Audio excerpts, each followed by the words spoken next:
You're listening to the Patriot Nation Podcast.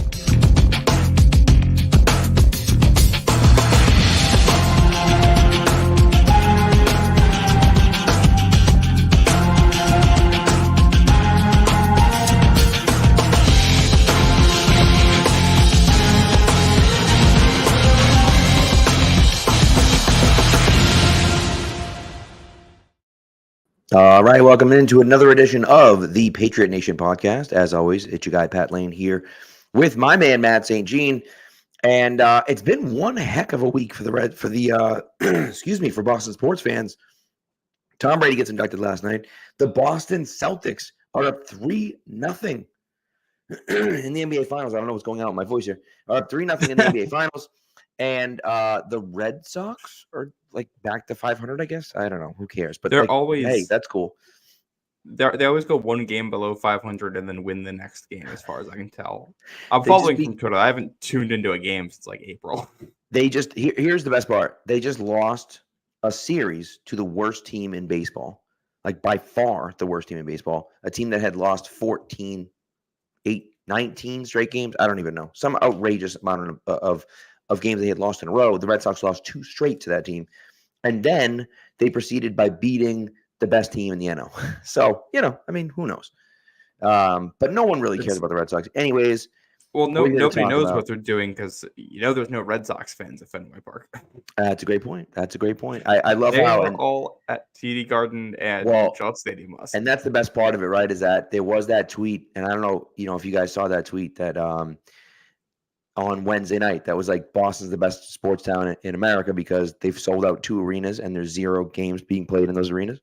And Michael Hurley quote tweeted and was like, yeah, but the Red Sox had a home game and no one was there and nobody cared. I thought that was hysterical.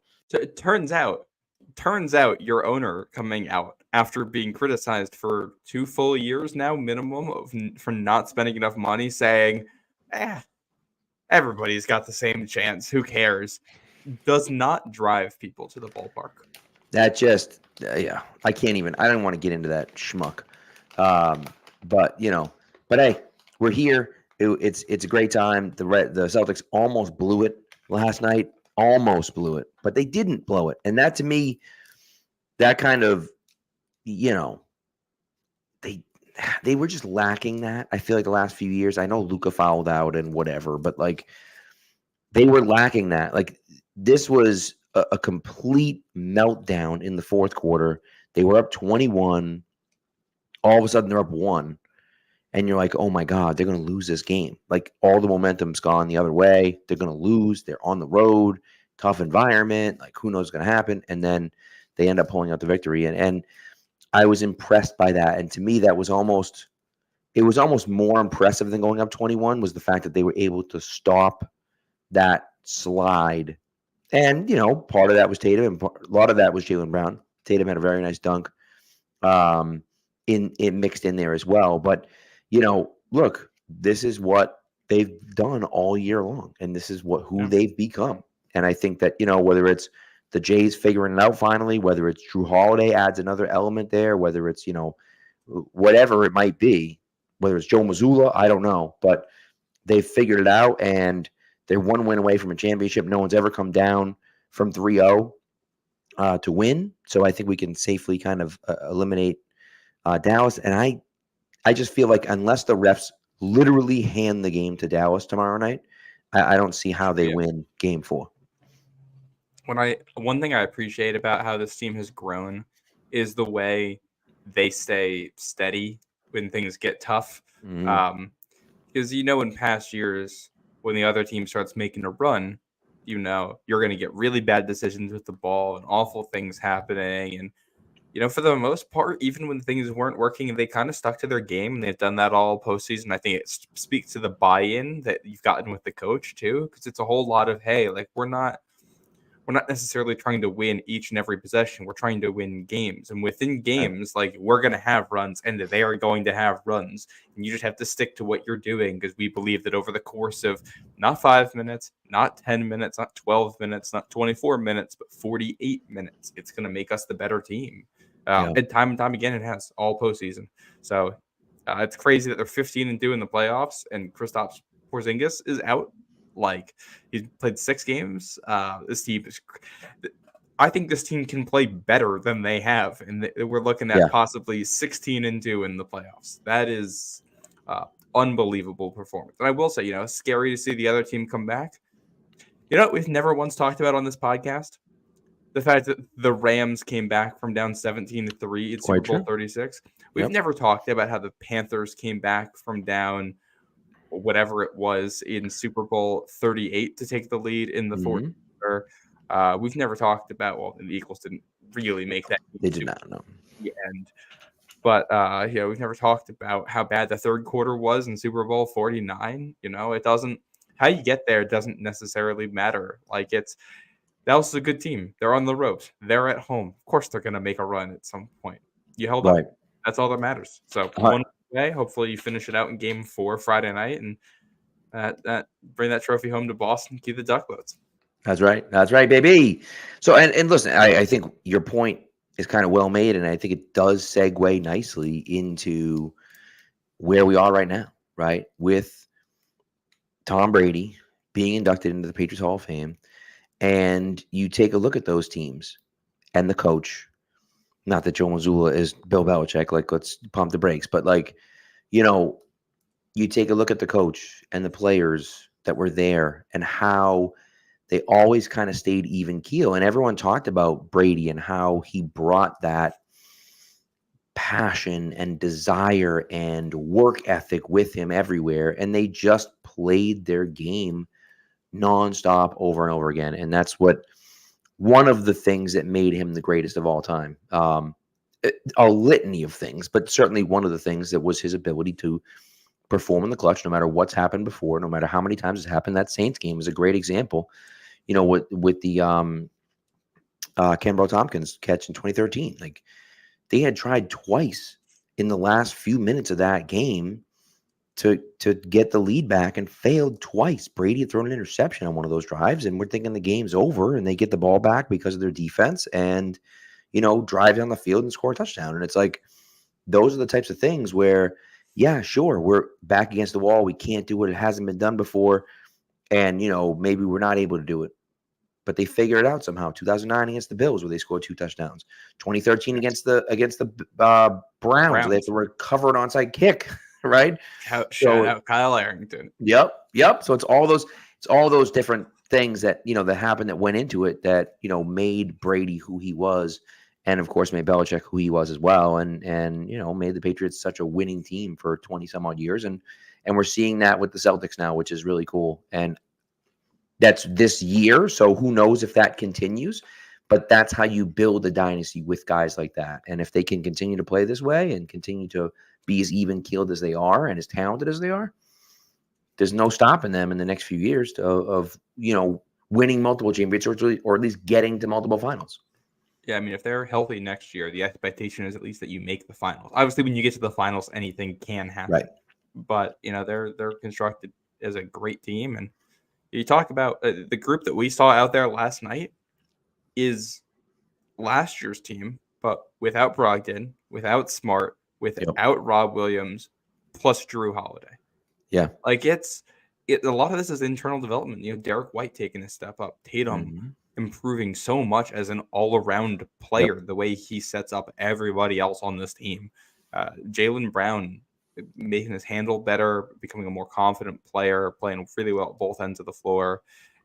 Peyton Pritchard, Sam Hauser, Xavier Tillman. Sam Hauser playing defense. Sam Hauser's shooting was great last night, but playing defense? What are we talking about? At an incredibly high level. And in some ways, it's to bring it back to the Patriots. It's all right, you don't have Tom Brady's first Super Bowl ring without, Antoine Harris making big plays in big games, and J.R. Redmond, and I'm trying to think of some of the other names that were involved. Not a lot of guys caught touchdowns in that playoff run, but during the season, Terry Glenn gave them stuff during the regular season. Jermaine Wiggins. Yeah. And it's as Brady said, it's a team thing. You can't do it without the team. And I think, Brady said a lot of the things that I think we have been saying when the Brady-Belichick debate comes up. It's a team thing. It's Brady and Belichick and all of the other people who helped make this what it was. That's why you had so many present and former players at that event. Yeah. So it was incredible. I know I couldn't be there in person. How was it to actually be there and see it It all? was so incredible. It was so incredible. It was just an unbelievable night. One of the best nights I've ever had at Gillette Stadium. Just such a unique thing too. I almost don't like, so much happened. I don't even know where to start, right? Like, do you start with, Brady and Belichick? Do you start with, Bill Burr? Do you start with Jay-Z there live performing public service announcement and Tom Brady walking out to it? And, all of those different things. And the Crafts just did such a great job of doing it. But there were so many moments. And I think one of the things that resonated with me was something that Bledsoe said to Brady. Not that he's the worst backup quarterback in NFL history, but that, he could have been an asshole and the fans would have been in the stands, right? He won 6 Super Bowls. He took them to 9. Like, we owe Tom Brady our happiness, right? And of course, it wasn't just him, as you mentioned, but he's Tom Brady's the GOAT, right? So we would have shown out for him. But he was like the 100 or more former teammates are here because of you, the guy, not you, the football player, because of you, the teammate, and the person that you are. And I think that really resonated with me. And you hear that with Tom when he's talking about it, and he's in his speech is shouting out the kitchen staff and the trainers and the equipment people and the people doing the laundry, and when he had personal relationships with each one of those people, and you hear about the time that he spent with those people, that he wasn't asking for limelight. He was just there building relationships, and how every time he met a new teammate, he'd introduce him. Hey, I'm Tom. How's it going? Like, we freaking know who you are, dude. But that's the point, is that he wanted to be one of the guys, right? And he went out of his way to do that. And they went home and then said, hey, Mom, I think Edelman was like, hey, Mom, Tom Brady knows who I am, but it's, but that's kind of the whole point. That's what he's trying to do. And I think he did a really good job of that. And it just shows through. And man, it was just, it was an incredible night. I think that was one of the things that stood out when they all talk about Brady and they all talk about Belichick is the amount of accountability and respect that kind of went both ways for the whole team.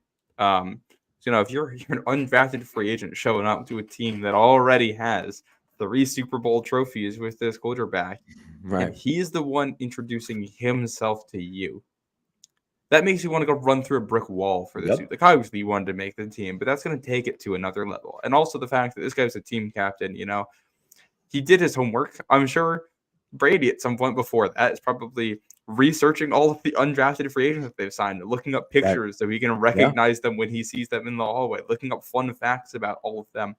Undoubtedly, for at least some of the guys on offense, probably watching at least some highlights, some tape in there to get an idea of who this guy is and how they win and what they can bring to the team. And it's like, if that's what the leader is doing, if that's what the guy who's at the top, who, if he stopped working and rested on his laurels, nobody would care, and he could probably still coast to being the greatest quarterback of all time. If that's what he's doing, that's a challenge to every single other person in that locker room to take their game to that level. And they talked about the Saturday night meetings where it's basically Brady, the coach. And it's like, first he bring in the offensive line and tell them, this is the mistake you made, this is the mistake you made, this is the one you made. Right. And then he's doing it to the receivers as an accountability thing. And it sounds like, Bill did versions of that with the defense as well. And we talked about the Patriot way for a while, and I feel like what the Patriot way really is incredible attention to detail when you play football because of the amount of effort you put in, so you just make less mistakes than your opponents. You're going to avoid the dumb things that lose you football games more than your opponents. There's no better way to do that than having a elite defensive head coach who has that attention to detail with one unit, and essentially a quarterback / offensive coordinator who has that respect and attention to detail with the other unit. It's you lose that, and it's understandable how things went the way they did, which is a testament to how amazing Tom Brady is, the person and the player. Yeah, and Belichick pointed that out, right? And he said, in his speech, I thought Belichick had a fantastic speech, and It was there's some awesome. fan things that I think I obviously want to talk about, but when he mentioned the fact that it's the plays that Tom Brady didn't make that almost are his best plays, right? The fact that he didn't make bad mistakes, that he didn't turn the ball over in big situations, Mhm. that he checked out of a play when he knew it wasn't going to work, that he, decided to throw the ball away instead of trying to force it into triple coverage, that he not turning the ball over and giving them an opportunity to win the game. That gets overlooked from time to time, right? Brett Favre was a guy that made a ton of mistakes, was a gunslinger, and threw it all over the place and threw a ton of interceptions. And he gets lauded for that because he threw a lot of touchdown passes. He was And it's like, entertaining. well, it was super entertaining, but like he only won one Super Bowl, right? And it's like part of the reason he only won one Super Bowl is because he made those mistakes. And Brady Well, knew that that's he had to literally limit those. they could have won a Super Bowl in 09, and he's Mhm. in field goal range, throwing the ball across his body over the middle of the field, gets picked off, and the Saints end up winning that NFC Right. Championship game. Like Yep. it's literally that. Same thing happened in But 07. yep, Stupid Packers. If we had played the Packers, we would have killed them in 07. And instead we played the yep, Giants. yep. Well, and I think they I had totally lost my train of thought and where I was going to go with that. But yeah, I remember now.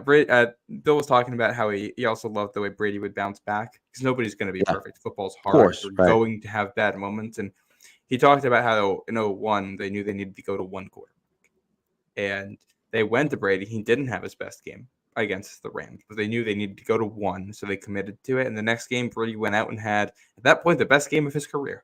Yep. And that was something you saw from him time and time again. I can't, off the top of my head, I can't really think of a single time he had bad games back to back. No, not that I can remember. Maybe 2019, if we want to talk about that and how rough things were at points that season. But Yeah. even then, I don't think he really had bad games back to back. That crazy level of consistency that he brought and the way he elevated every human being around him, incredible. Yeah. Well, yeah, I agree. So, by the way, Thad, James, Ray, Matt, Nagan, hello. Thanks for Love coming it. through. And Nagan says, 2007 is maybe the worst way to end a season, obviously, the worst loss in the history of sports. But 17 years removed, right? And I think what we can finally do, and it hurts like hell still. But I think what we can finally do is appreciate the greatness of that season and how incredible they were that year and how they changed the way that football was played that year. And I just think that, it was something special. It's something that we haven't seen since. I know Manning, broke that record with Denver a few years later in 2013. But I don't care. Like that to me, that's the gold standard of offense. That was the most unbelievable offense I've ever seen. And, obviously for them to lose like that is terrible, but like I think I'm finally getting to the point where I can like appreciate what they did that year and just not think about the Super Bowl, Yeah, and I think you could see that when Randy gets up there and gets introduced and he gets that long-standing ovation. Yeah. And it was he played what, 3.5 years in New England is what it Two and a ended half. up amounting to. 2.5 He gets traded. because he got traded in 2010. Yeah, so So 7, 8. Oh 2007. yeah, hello. Yep. Yeah, If I could count, we that'd be good. all mentally discard that 08 year, so I Yeah, get right. it. Right. Yeah. But he played 3.5 years in New England. That's less than a rookie contract.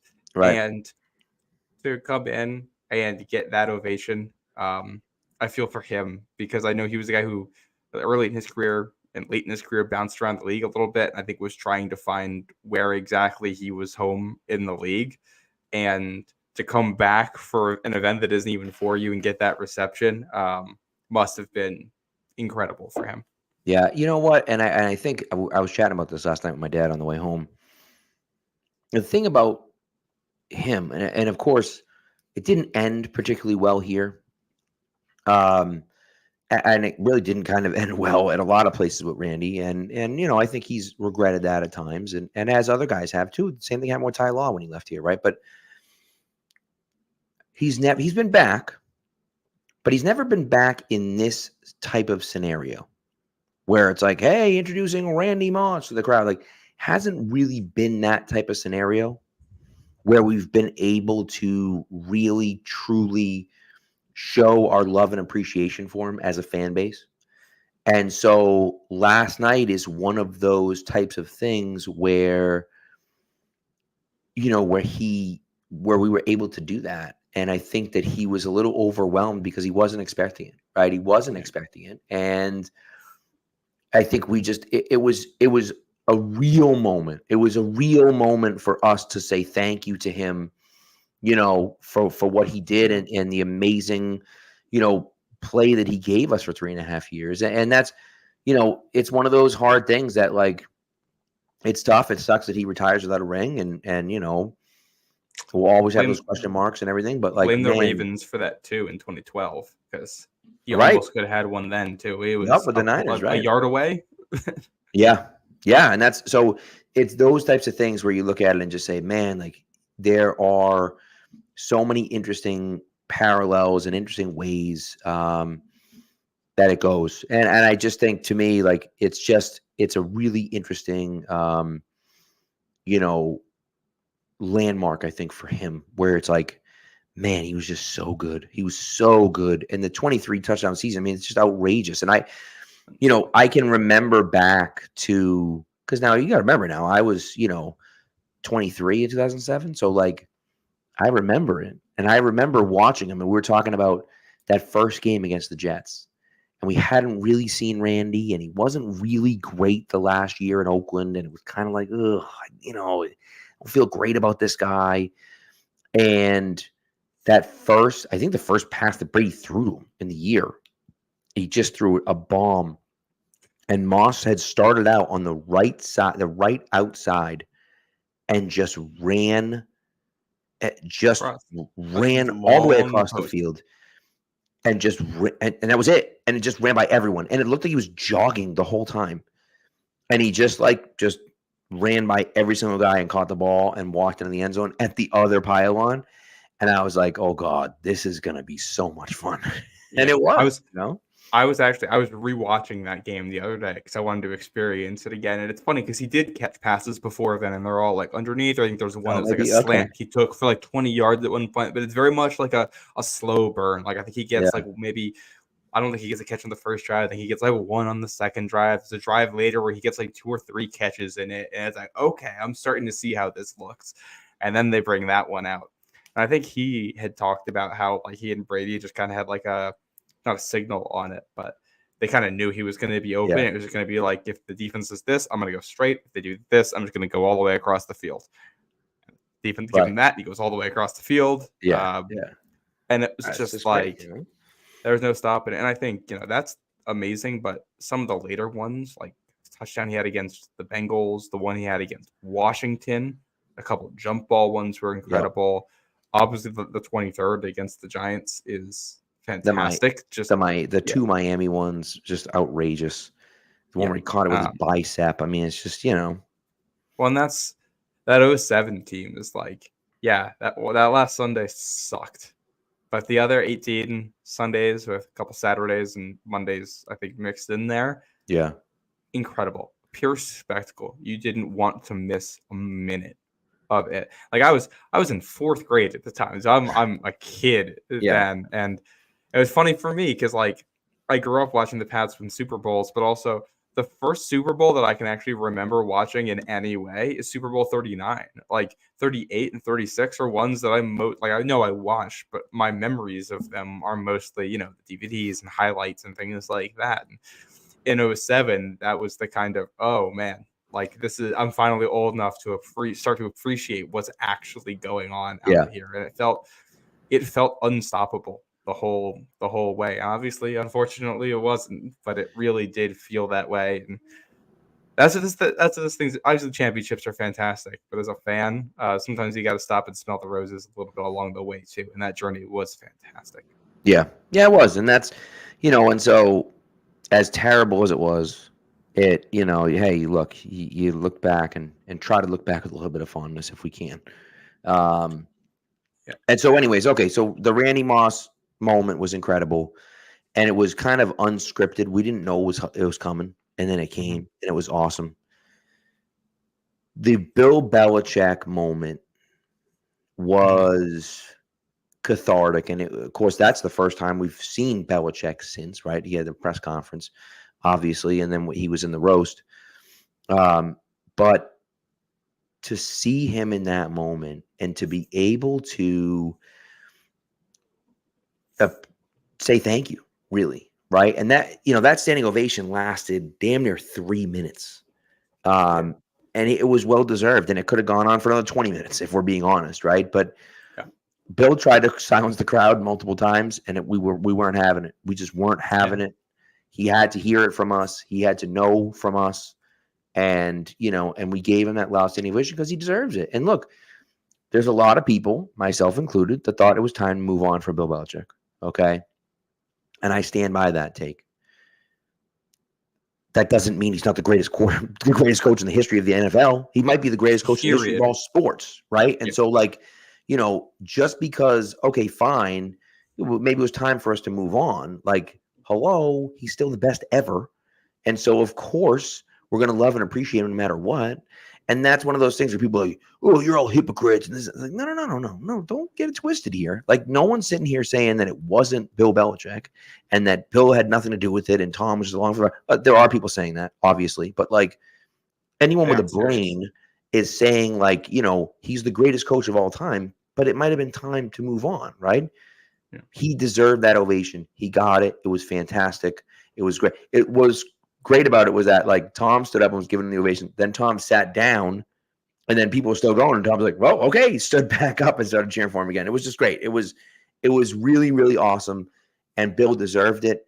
And his speech was fantastic. I thought was great, and I was impressed by it. Not that I didn't know that he had it in him, but, like, for a guy that doesn't love to talk a lot, he really went into a lot of detail and talked about a lot of different things and spoke from the heart, I thought. And it was great. And it was great to see him there. And it was kind of great to see him back on stage. Didn't mention Gerard Mayo. I think that was intentional. And look, it might have been personal, maybe. But to me, I think if he mentions Gerard Mayo in his speech, that becomes more of a story than that detracts from the story because he mentions Gerard Mayo. To me, you have to try to make something out of it to say, "Oh, we didn't mention Gerard Mayo. What does that mean?" Like, no. Let's not play that game. It's about Tom Brady. It's not about the new coach of the Patriots. When he's not talking about Kraft. He's not talking about Mayo. But that's also it's a night of celebration. Right. This isn't the time to nitpick that stuff. If things come up later that are relevant, yeah, we can circle back to this. Right. But it's not worth talking about. I thought his speech was fantastic. I loved hearing the stories.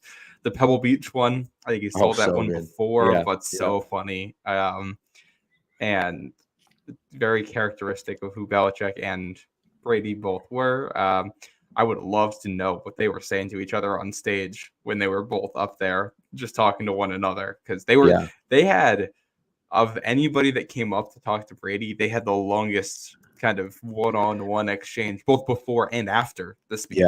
I was like, man, we need to get some lip readers in here to figure out I know, right? what's being said. But yeah, no, that was fantastic. Loved hearing him speak. I could listen to Bill talk about football and the Patriots and Tom Brady for hours on end. I do want to go back just a tiny bit on that. By the way, he's on his crusade about Rodney Harrison, and I couldn't love it more. He is going to bitch about it until Rodney Harrison's in the Hall of Fame. And I love it so much because Rodney deserves to be in there. He's a top 5 safety of all time, deserves to be in the Hall of Fame and isn't. And Belichick had every single opportunity he's had a chance to speak publicly. He mentions Rodney Harrison and how he should be in the Hall of Fame. And it's going to happen at some point. It hasn't happened yet. But, God damn it, Bill Belichick's not going to give up until it happens. And I'm very excited about it. And I think he'll be the guy to give the speech in Canton. That's what I think. Yes. Because, he's banging the drum. They need to put Bill on whoever it is that votes for people going to the Hall of Fame. they should have him doing all pro votes and all kinds of stuff like that, because he has an incredible eye for the game. But I love that he's banging that drum for Rodney. I wonder you said you wanted to go Rodney. back.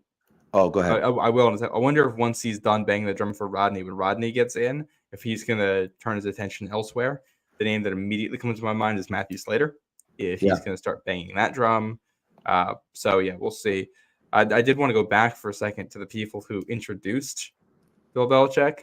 Because, well, first of all, just as a broad strokes thing, having a lot of the players involved to do some of the segue things was a lot of fun. And they seemed to all enjoy it a lot. And they were all hamming it up, which I loved and I thought was a great way to include them. But it was hard to see Dion and Troy up there without David Patton. That stood out to me as somebody who, really should have been up there. RIP David Patton, because he would have been perfect for something like that and was instrumental in so many of those runs. So one of those voices I wish we heard, and I think it's crazy. Tom Brady was in the league for so long, like.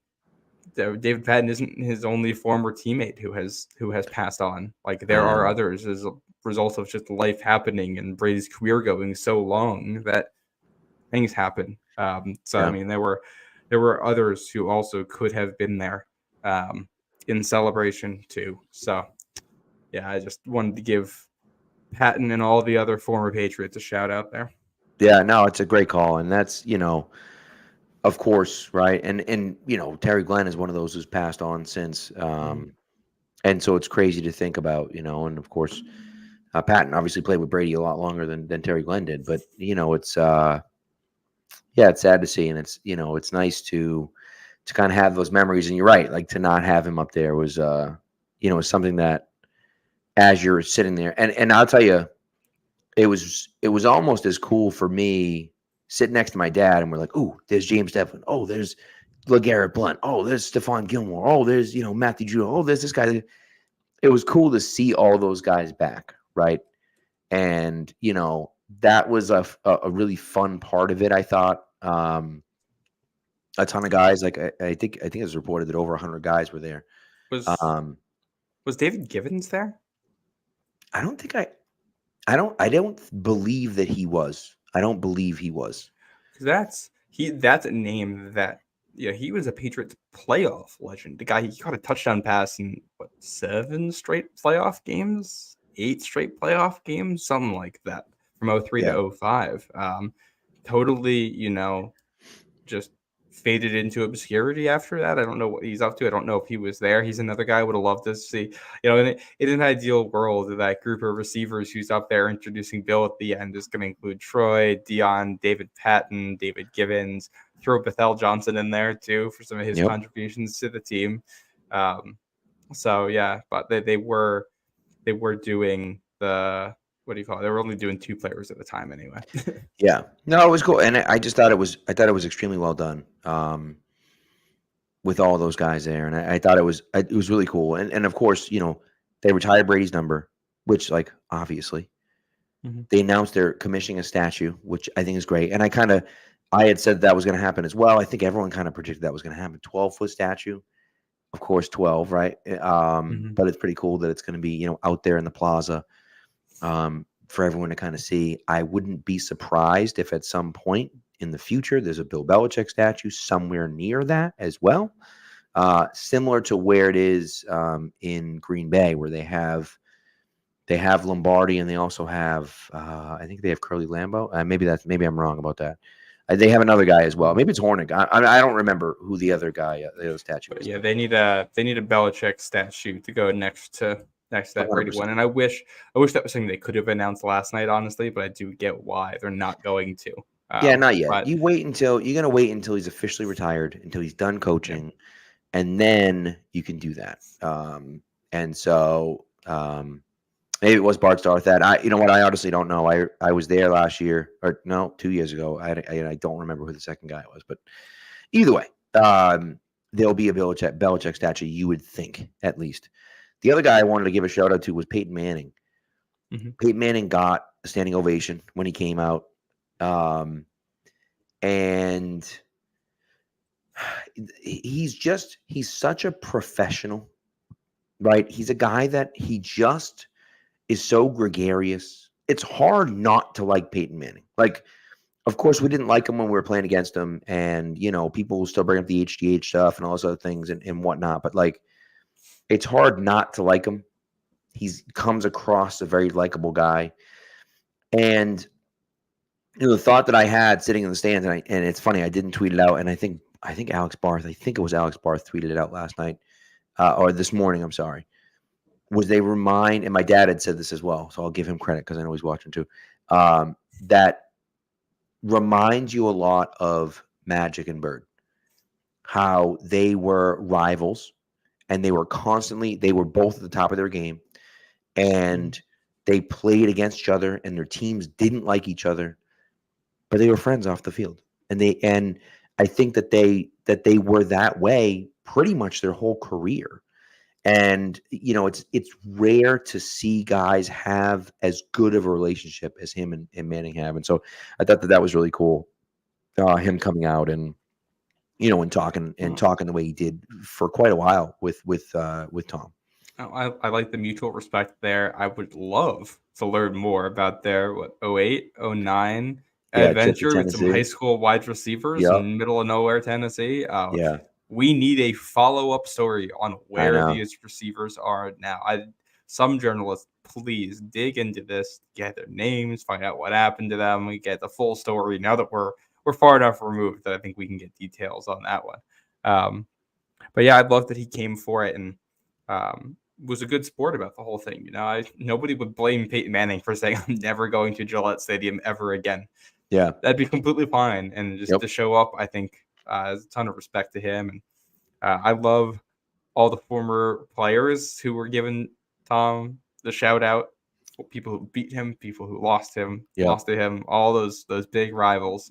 And Jason Taylor being in that, I liked.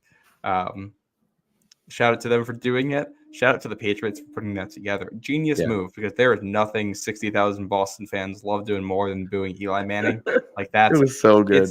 It's been 17 years, and we're like, that is still something never that get I over think it. Like put A-Rod up there. Put Eli Manning good. up there. So those good. are two of the top 5 most and Mahomes faces. Yeah. But I think Eli and A-Rod, those two, if you put up a picture of either one of those people at any Boston sporting event, you're going to get incredible amounts of boost. Getting them both was really funny, but great finger on the pulse of what the fans want there. 100%. And Charles Woodson, it's great with Charles Woodson where, of course, he's a Michigan guy and played with them and so on and so forth. And that was really cool. And then for him to say, wasn't a damn fumble and take a sip of the wine was great. Like that's, a perfect way to end it. And, when he brought out the wine, I thought that was going to be Drew Bledsoe's wine for a second. I thought it was about to be a joke about him too.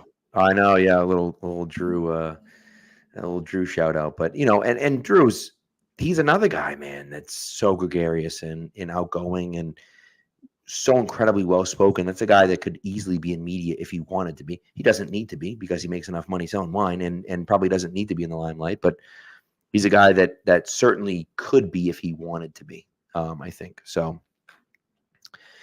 So anyways, I thought that stuff was all pretty interesting to me. So, just a great night, an awesome night, incredibly well done by the Crafts. And just seeing it, being a part of it, I think was so cool. Like just being there and seeing it all. I really, really enjoyed it. And again, to me, that's what I was saying to someone before the game, because we tailgated and so before the event, we tailgated and stuff. And I was like, this is the whole reason. Like if you're a season ticket holder, this is what you're doing, right? This is the whole point, right? Like, what are you doing if you're not here, right? So, and Dad asked if there was food there. There was just a regular food. We were just in the stands. I think if you were sitting down below, maybe there was food for you, but we were not on the stage, or we were not on the floor. We were in. That was not invited as a guest by the Crafts, which is kind of shocking. Was a big shock. So yes, two more things. So James pointed out Edelman cussing, which was hysterical.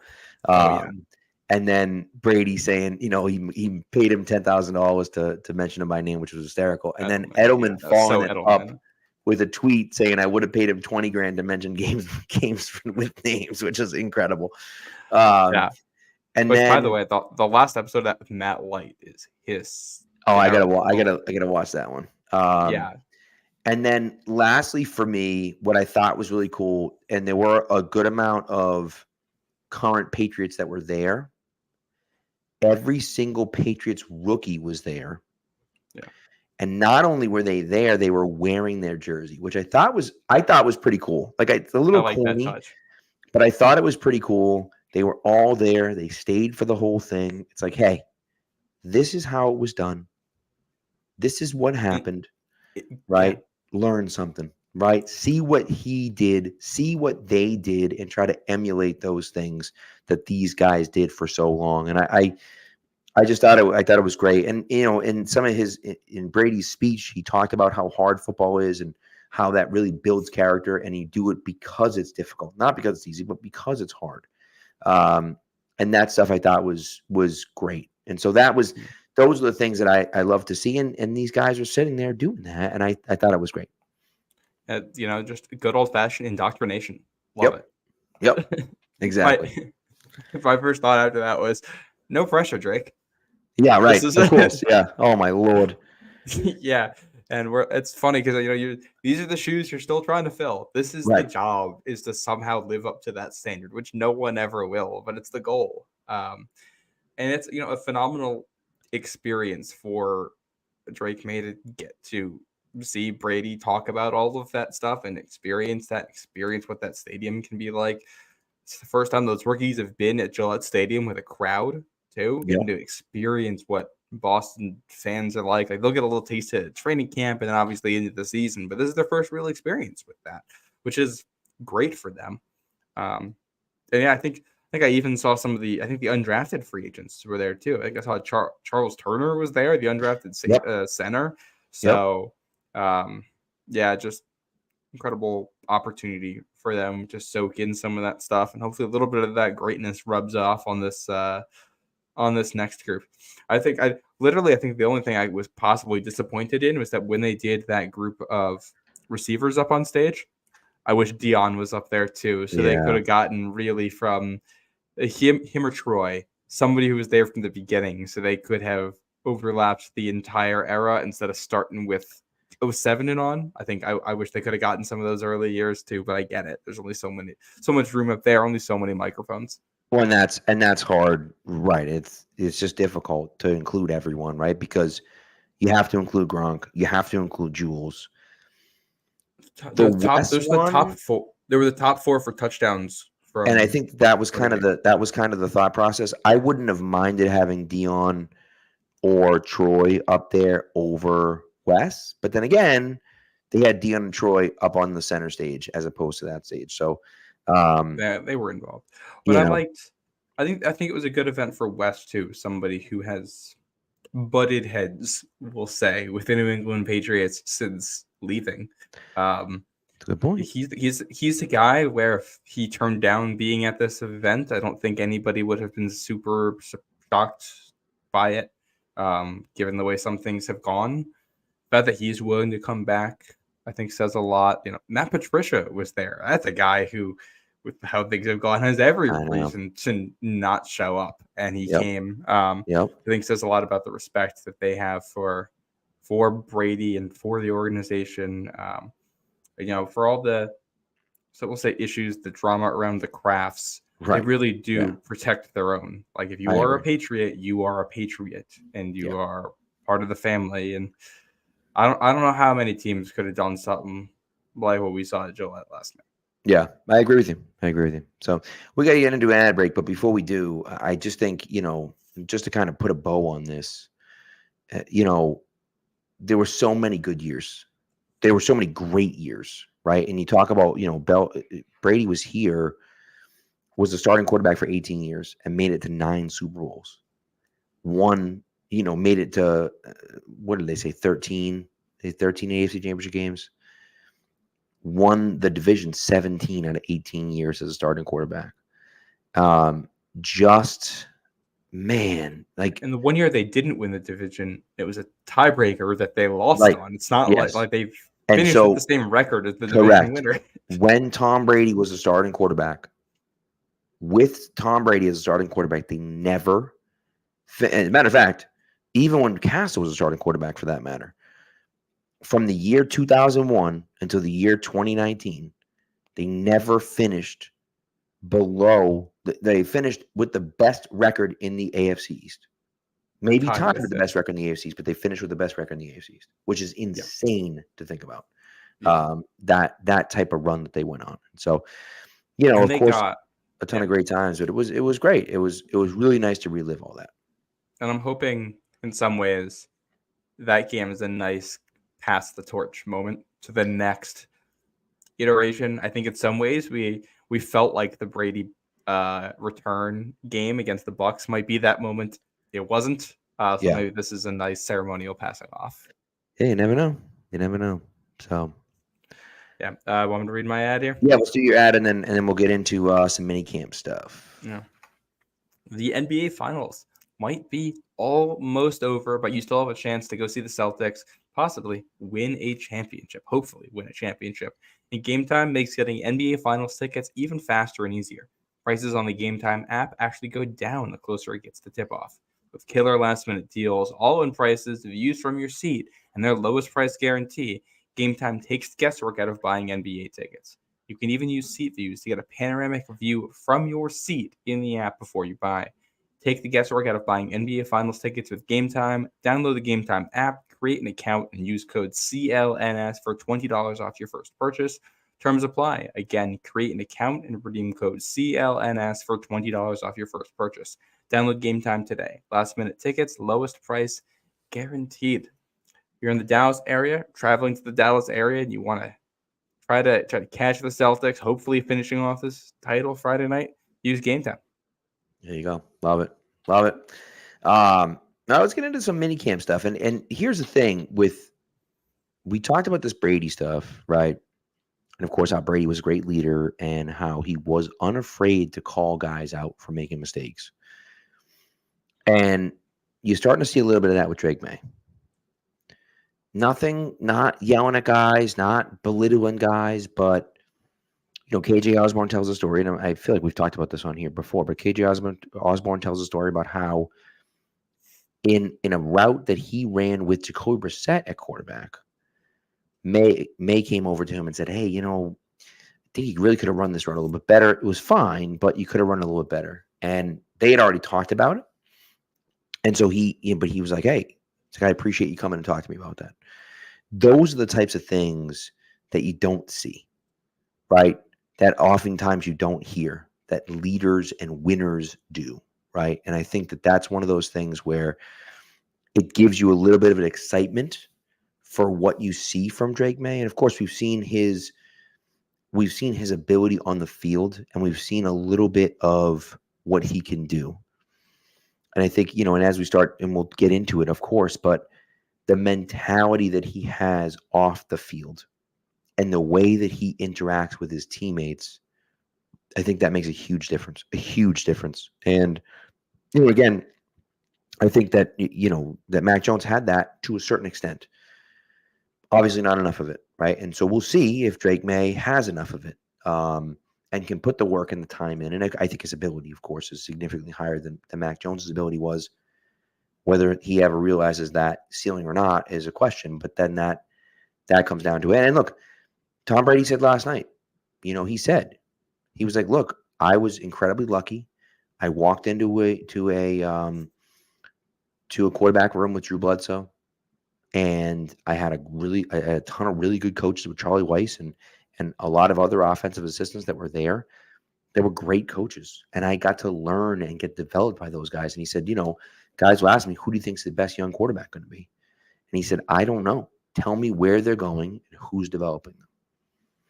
And that, to me, you say, okay, I feel a lot better. I feel a lot better about where the Patriots are right now than where they were 3 years ago when they drafted Mac Jones, right? They have a good veteran quarterback that is okay being a backup if he has to be, but I think is a good leader and a good guy to follow. And Jacoby Brissett, Professional.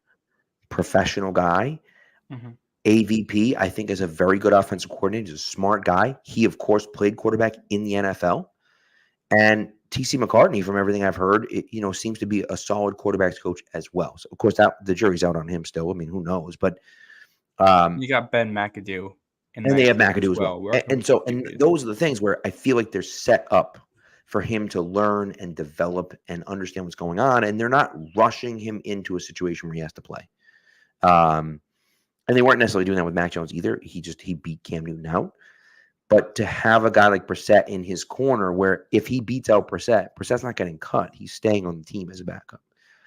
And I think that that's really important. And so those words by Brady kind of resonated with me last night, where I said, you know what?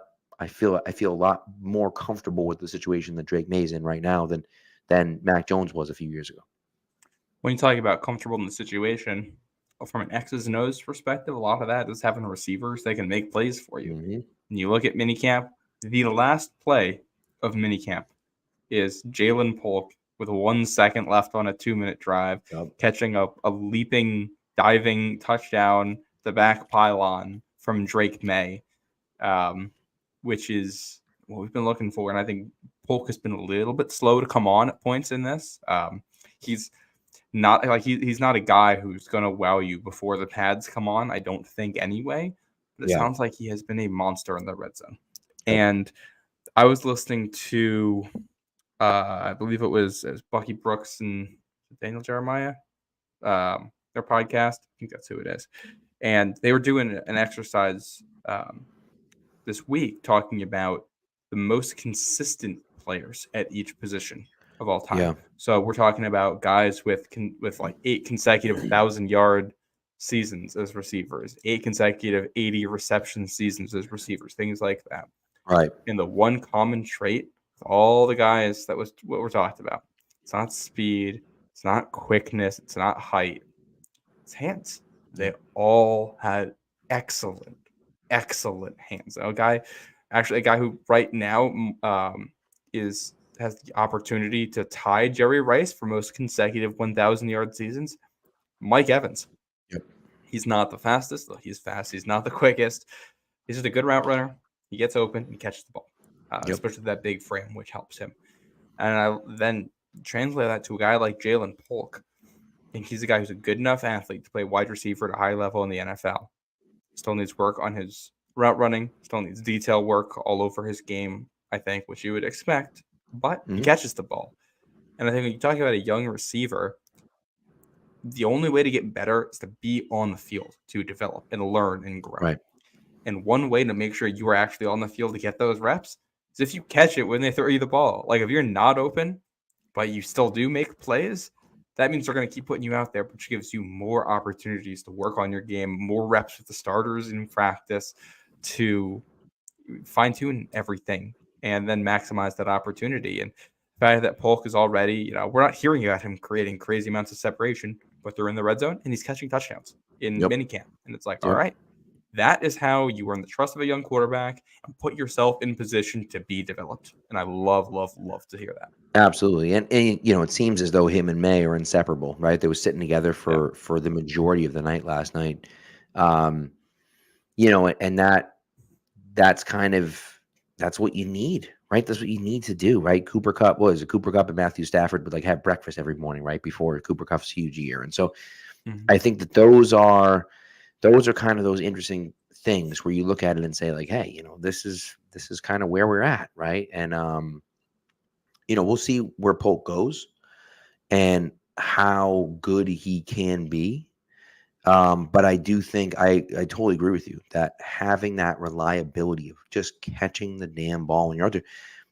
Another guy that has really flashed in this minicamp was Kayshon Boutte. And I think May had thrown like 4 straight touchdown passes to Boutte or whatever. Well, last year he got his opportunity in week 1 because of a few injuries and multiple times couldn't get his feet down or didn't run quite the right route and kind of just wasn't able to complete the plays that he needed to make. And he gets buried on the depth chart as other guys come in and out and doesn't really separate himself. If he makes those catches, there's a chance that he sticks around, right? And so You have to take advantage of the opportunities. When you're a young player, you have to take advantage of the opportunities that you get. He didn't, and maybe Paul can once he gets in there. Yeah, and being on the field is huge. Mm-hmm. Guess who was not on the field at minicamp on Wednesday? Tyquan Thornton. Yep. We don't know why he wasn't there, presumably injured. Javon Baker, he's out there, but he's rehabbing something. He and Marcellus Dial, neither one is involved. Which is like, it's early, so I'm not too worried about those guys, but you got to be on the field to be developed. And Kayshon Boutte is a guy where it's like, all right, if he can give you anything, that the 6th wide receiver spot, maybe even the 5th wide receiver spot, wide open right now. Right. If Boutte can turn into something, I think that would be awesome. I think there's a chance that if he turns into something and ends up on the 53-man roster, he may be suspended and not on the 53-man roster. Quite true. Yeah, quite true. But that's a bridge that we cross when we get there. If he's an asset for you, if he matures, if he can do it, because all of his issues are still going back to college. This isn't new things he was doing in the NFL, at least. Correct. So, if he can give you anything, that is a plus from what you expected from him after what you got his rookie year. And, I'm excited to see these guys start to play with pads. Obviously it's great to see them produce. You're also seeing their names next to like Azizi Hearn and the names escaping me. Mikey, what's his last name? Mikey Victor. Mikey Victor. Big body corner they brought in. And it's like, all right, these are undrafted guys and they are supposed to be better than them, but they're making plays, which is what you would like. Yep. And the other guy who's been flashing, whose name I just keep seeing, is Jaheim Bell, which I'm not shocked at. I still don't understand how he fell to the 7th round. He's a really good athlete, can be used in a ton of ways, good with the ball in space, can stretch defenses with his speed from the slot. I wouldn't be shocked if he's tight end 2 week 1. I was never as high on Austin Hooper as others were anyway. Yeah, so. I kind of feel the same way about Hooper. Yeah, which, by the way, can I throw a little stat in here? Yeah, go ahead. Talking tight end. I don't know if you'd seen me tweet this earlier, but so I was on the Athletics football show today. They had Ollie Connolly on, who's a British football journalist, very big numbers guy. And they did a whole AFC East thing, which worth listening to, especially if you want to hear a more negative perception on where the Patriots are this year. Ollie brings up a lot of points that I think are worth listening to. I don't necessarily agree, but worth listening to. Great episode going around the division. They talk about the Patriots last year and how they brought in Mike Gesicki, and the idea was to be a 2 tight end team. The Patriots were 32nd in the NFL in expected points added out of 2 tight end personnel. They were minus 75 expected points on the season. The next worst team, the New York Jets, at minus 27. That is how much worse they were at the next team. This is supposed to be what they were going to major in. This is supposed to be the big part of their offense. They've been trying to do the 2 tight end thing since the Jonnu Smith year in 2021 too, and they haven't gotten it to work out. I don't know if that's going to change this year. I don't know if it's going to be great. You have to improve that number. You got to be better there. 100%.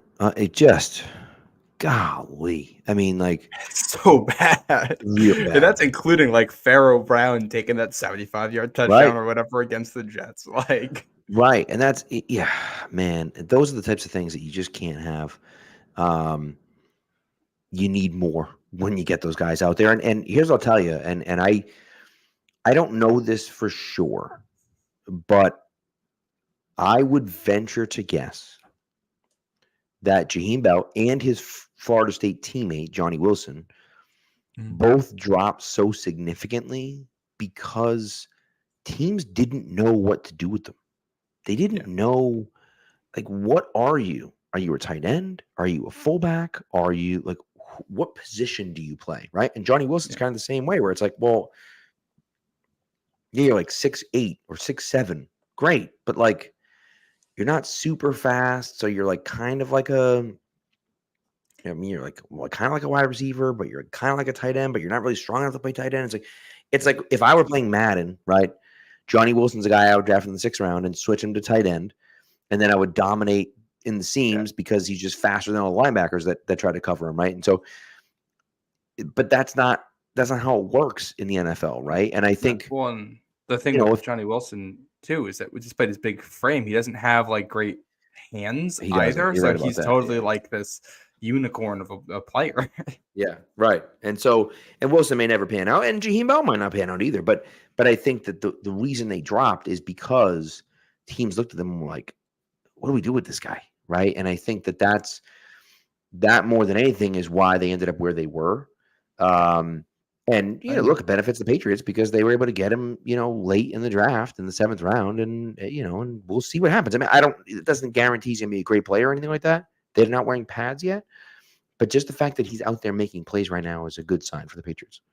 Well, like Bell is a guy who didn't really use properly at South Carolina. Like I don't think he's been really used properly since maybe his sophomore year. I don't think South Carolina knew how to use him, which is why he transferred. I ended up at a Florida State team that was more defense than offense, and I don't think was super well coached. It's weird because they were a dominant team and didn't lose a game in the regular season, but also like you watch like the techniques. Like I think they were just better athletes than most of the teams they played, and they just kind of relied on that for a lot of the year, and especially on defense, where they could just mow teams down. Yeah. And you had a lot of mouths to feed on offense. Keon Coleman, Johnny Wilson, Jaheim Bell, plus other guys, in the queue there. And you have 2 unicorns there who are like difficult to figure out what to do with. In some ways, you kind of wish Jaheim Bell would be playing the role that like Johnny Wilson's playing a little bit at points. And the negative side, you can look at him and say, well, he's a tight end a tight end / fullback that can't block. Right. And we just don't have a role for him, but he's really fast and he's a good athlete. So I think in the modern NFL, there's a space for him on a roster. I don't think he's ever your starting tight end. I don't think he's ever a guy who would be a good enough blocker to do that. No. But I think he's a guy who can block when schemed into it. And he's not Debo. He's not like maybe Kyle Juszczyk might be a better example of a guy who's like just like a good athlete. And like when he's the 4th or 5th best option on the field, he can really, help you out and create some mismatches.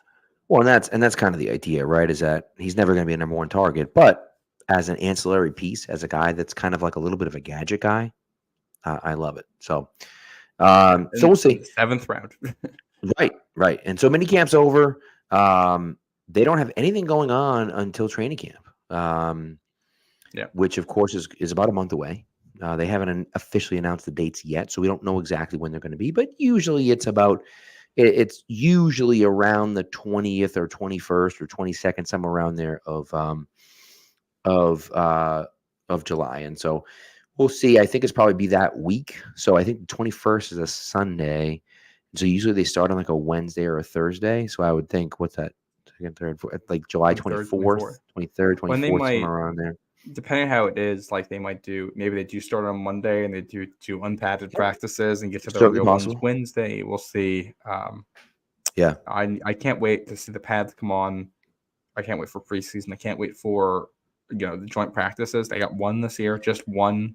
Yeah. But I think it'll be telling, and that's where that we got what looks like a new look offensive line with Caden Wallace going to be on the right tackle and Michael Wenny at right guard. I'm guessing that's their best 5, and Caden Wallace at right tackle is a guy I do feel comfortable with as a starter. I don't think he'll be a high-level starter right away, but I think he's better than what Vidarian Lowe gave you. I think he can be, Connor McDermott level starter for you year 1. And if a core 4 can also be a Connor McDermott level starter for you at the other tackle spot, you can have the 25th best offensive line in the NFL, which is a step up from last year. That's very correct. That is very correct. And I think, City Somo's left guard, Cole Strange is out of a job. Seems like that's where we're headed.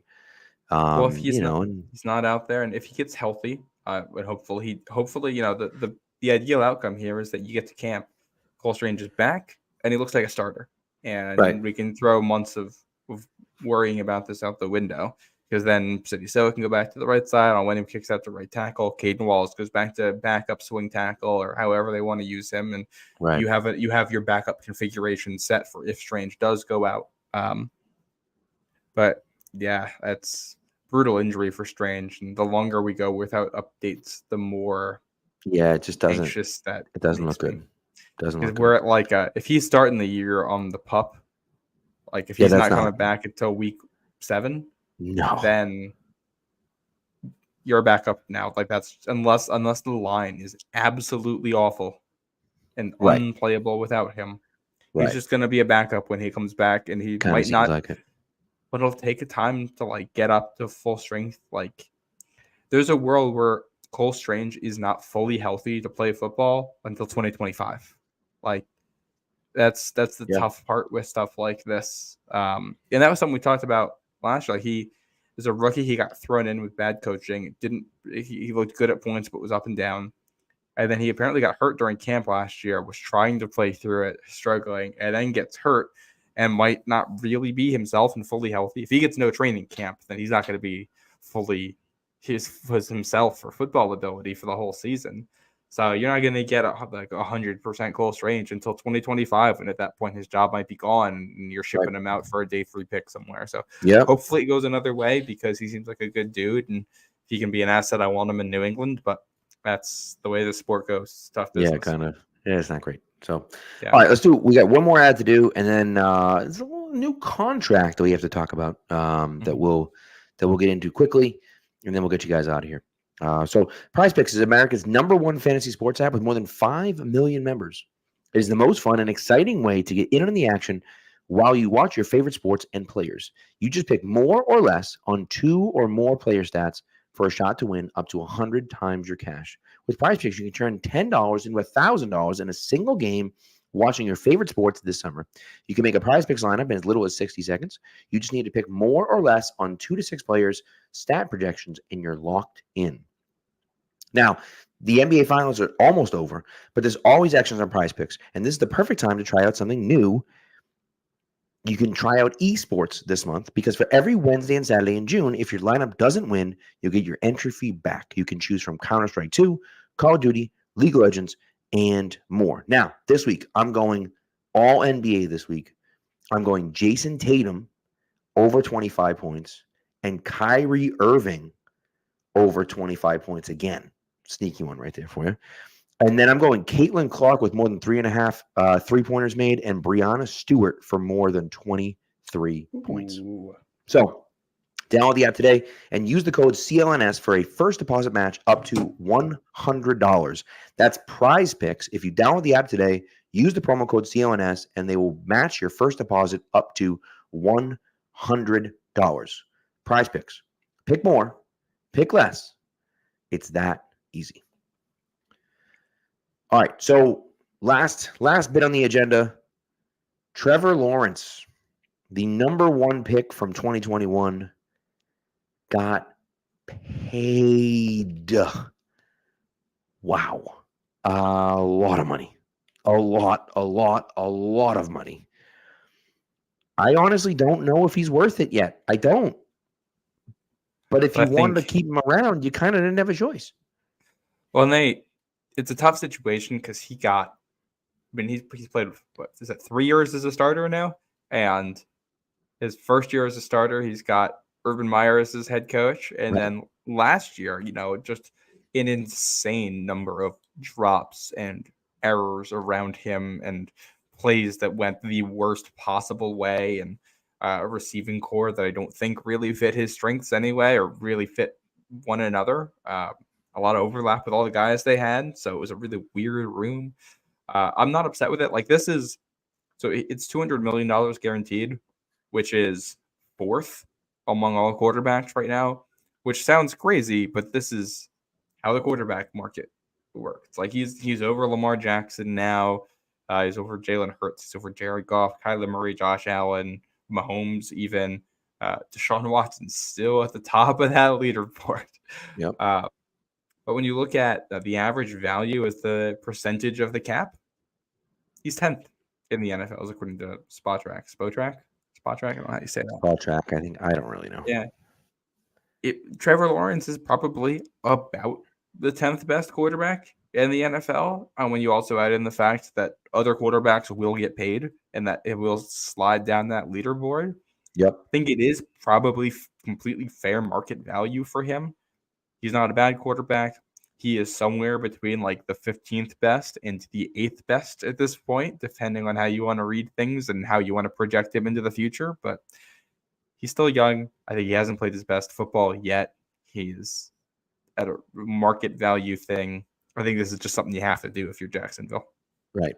And that's what it comes down to, right? And so, and Dad points out, that there are 8 QBs making more money than Patrick Mahomes.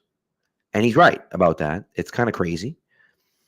They signed him to that massive contract, and everyone was like, oh my God, that's an insane amount of money. And it was an insane amount of money.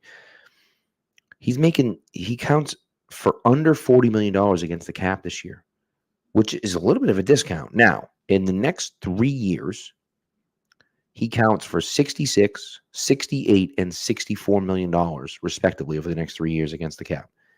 That's a whole crap ton of money, right? They're definitely going to do some finagling to move that around. You would around. think they would kind of have to do some finagling, right? But either way, when you look at the contract that he signed, right, a 10-year, $450 million contract, that's an average of $45 million a year. Trevor Lawrence just got paid $10 million more per year than Patrick Mahomes. The Mahomes contract is a steal. Like, and it's certainty is kind of what you get out of that if you're both the team and Mahomes. And here's 100%. The other thing. I'm sure if we get 4 years from now and quarterbacks being paid $65 million a year, if he comes back and says, hey, buddies, can we adjust this a little bit? Can I get a little bit more? I don't think they're going to play hardball with him too much at that point. I think they'll give him what he wants. And they'll rip it up and restructure if they need to. And I believe at a certain point, there's like not really any restructure kind of anything. I feel like. The thing with Mahomes is that because his contract is so long, what they can do is just take future money, give it to him now as part of signing bonus, and then it becomes like prorated. So they over the course of the deal, and they can spread it out. So because that deal is still has so much time left on it, they have a couple of years of wiggle room to play around with signing bonuses and kick things down the road if they want to. I mean, his contract runs out in 2031, so like they get some time. They get some time to figure it out. So, By the way, speaking of contracts, the other thing we forgot to mention from Minicamp, Devon Godjaw not participating as seemingly a contract thing. It hasn't been said, but Gerard Mayo said without saying that it's a contract thing. I'm not sure I get. Godshaw's got an $11.5 million cap hit this year, making quite a bit of money for himself as a defensive. He's a good player, but I wonder if what he's looking for is an extension. I wonder if he's looking for another year tacked onto this to stay in New England and get some certainty out of it. Which I can certainly see, right? Matthew Judon's in the same position. He'll have to take a little bit less money than I think he's getting right now. Maybe not, but like I think you would think. Yeah, you would think. Yeah, but I think they're talking about Ramondre extension coming up. I have to think they're going to extend Judon. I still think that's got to be coming, and I will see what they do with Godjaw. But I wonder if they do that. The other possibility that I saw brought up was that he might be concerned he's going to be a cap casualty in camp. If he gets outplayed by somebody, they're just going to cut him at the end of August, and he's going to have to go find a new team because he is worth a lot of money. And I wonder if he's looking for some roster guarantees, some kinds of extra money to which I don't blame him insurance. Either something to make it harder to cut him, or some extra money up front. So if he gets cut, it isn't as big of a deal when he has to go look elsewhere.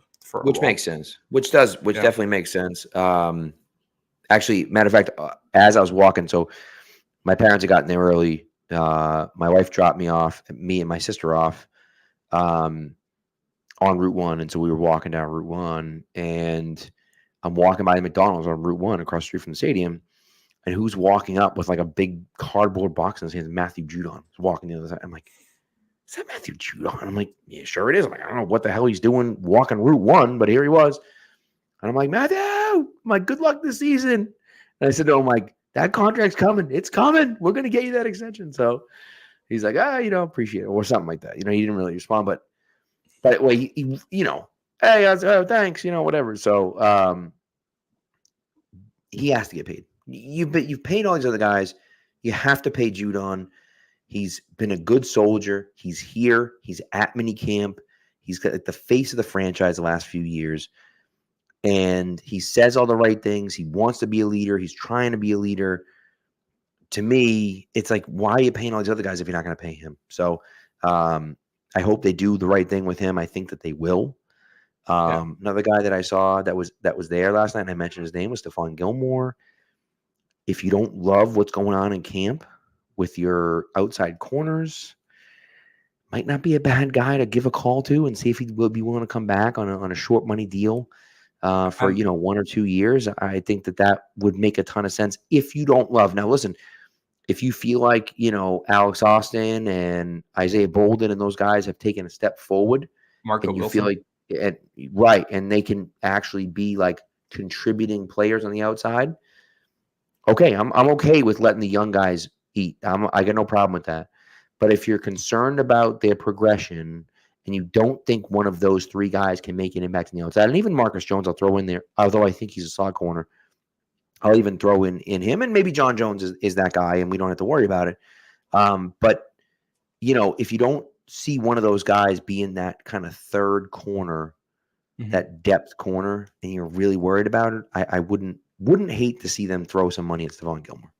No, I'd love to know what they think of what they're seeing in practice from those guys. I think that'd be really interesting because it's Alex Austin showed some stuff last year, and as things stand, you'd be asking him to be your 4th corner, which I think is fine. You can totally get by with that. The issue is that all 3 of the guys ahead of him are guys who have missed time with various injuries. 2 of the guys ahead of him missed most of last season with the same injury. Right. And Jonathan Jones has not been known for his health in his NFL career. Great player, but he's missed time. So, whoever's 4th, 5th corner, you're going to play in this defense anyway because guys are going to get rotated. But, the other name I don't think we've talked about, Shaun Wade. First of all, he's still around, right? I think. I don't know. Pretty sure he's still. I think he's one of the vets who isn't there. I'm guessing. Yeah. Yeah, let's go with it. Yeah, let's say he is. I'm checking their roster right now to double check it. Yeah, Shaun Wade's still around. He was not bad for them when he played last year. He was serviceable.